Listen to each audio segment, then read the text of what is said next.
Now, can you tell me anywhere in the country, any political party is having this type of background?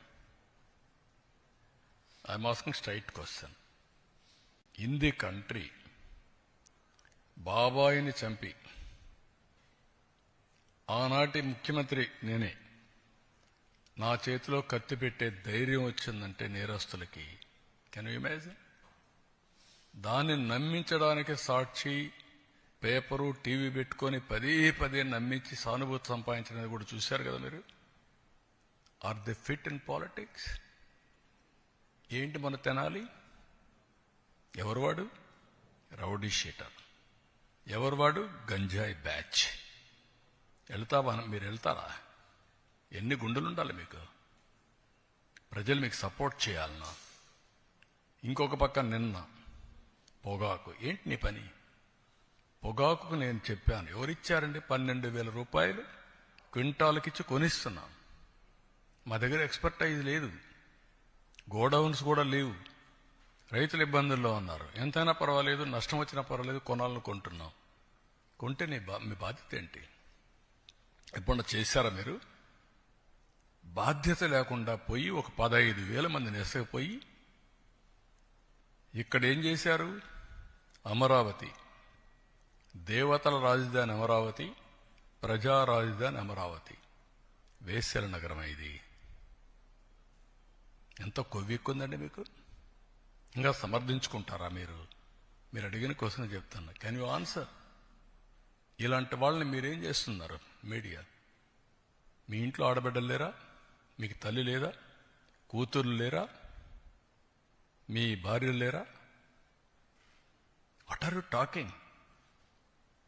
మనకు blood boiling కాలేదా? ఇలాంటి వాళ్ళు నిన్న దాన్ని divert చేయడానికి పోయి గొడవ చేస్తారా మీరు? ఈ ఇష్యూను డైవర్ట్ చేయాలా? దీనికి ఏం చేయాలి? ఒక చిన్న గీత ఉంటే ఇంకొక పెద్ద గీత గీయాలి. అంటే పోయి 15,000 మందిని పెట్టుకొని రౌడీజం చేస్తారా? అంటే మీ ఉద్దేశం ఏంటి? నేరస్తులు రాజకీయ ముసుగులో చేస్తున్నారు కాబట్టి మాట్లాడితే రాజకీయ నాయకులపైన యాక్షన్ ఎవరి మీద తీసుకోవాలి? రాష్ట్రానికి లా అండ్ ఆర్డర్ ఎవరు క్రియేట్ చేసినా బీ కేర్ఫుల్. హెచ్చరిస్తున్నా. నేనెప్పుడూ భయపడలా. తీవ్రవాదులపైన పోరాడినప్పుడు కానీ, ముఠా నాయకులపైన పోరాడినప్పుడు కానీ, కమ్యూనల్ వైలెన్స్ని అణిచివేసినప్పుడు కానీ ఒకటే ధ్యేయం, public safety. Public safety, no compromise. ఈ విషయం గుర్తుపెట్టుకోవాల్సిందిగా ప్రతి ఒక్కరిని హెచ్చరిస్తున్నా. గట్టిగా కూడా చెప్తున్నా. ఎన్నోసార్లు చెప్పా, చేసి చూపిస్తా.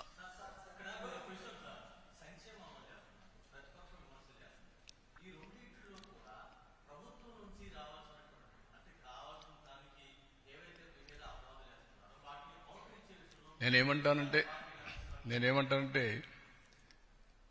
లాజిక్ లేని వాళ్ళు, కనీసం ఒక పద్ధతి లేకుండా విమర్శిస్తే దానికి మీనింగ్లెస్. నేను అడుగుతున్నా సమాధానం. నేను 4 పిల్లలకి ఇస్తున్నాను కదా, మీకంటే 3-4 వేల కోట్లు ఎక్కువ ఇస్తున్నాను కదా, 12,000 కోట్ల రూపాయలు ఎక్కువ ఇచ్చాను కదా. ఒక ఎన్టీఆర్ భరోసాలో అన్నా క్యాంటీన్లు పెట్టాం కదా. 6,500 కోట్లు అదనంగా నేను రైతుకు ఇస్తున్నాను కదా. అదే సమయంలో 90% డ్రిప్ ఇరిగేషన్ ఇచ్చాను కదా. అదే సమయంలో ఎక్కడ ఎంఎస్పి ప్రాబ్లం ఉంటే అక్కడ కొంటున్నాం కదా. కోకో కొన్నాం కదా. మ్యాంగోకు 4 రూపాయలు కేజీకి ఇస్తున్నాం కదా. పొగాకు కొన్నాం. ఇవన్నీ కూడా మీరు గుర్తుపెట్టుకోవాల్సింది. కొంతమందికి విష ప్రచారం చేసి, రౌడీజం చేసి, దౌర్జన్యం చేసి పెత్తనం చేయాలనుకుంటున్నారు. ఆ ఆటలు నా దగ్గర సాగవు. నేను ఐఎమ్ వెరీ క్లియర్.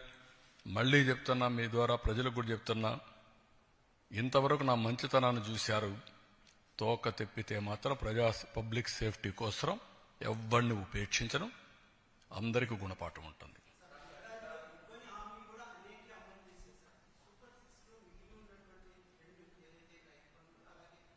రైతు బంధుని చెప్తాను.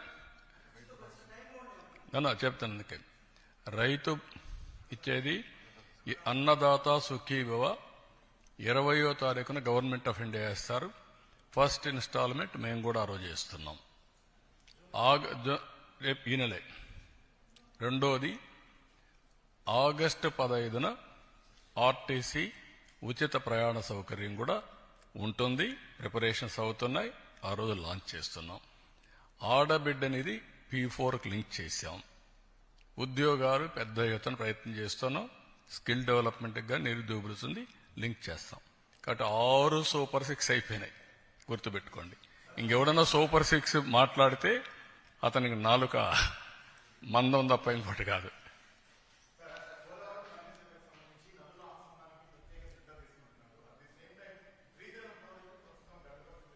అది కూడా చెప్పాం. ఆ ప్లంజ్ ఒకటి, ప్లంజ్ పూల్ ఒకటి కొంచెం చిన్న సమస్య వచ్చింది. డబ్బులు శాంక్షన్ చేశాం. Work is going on.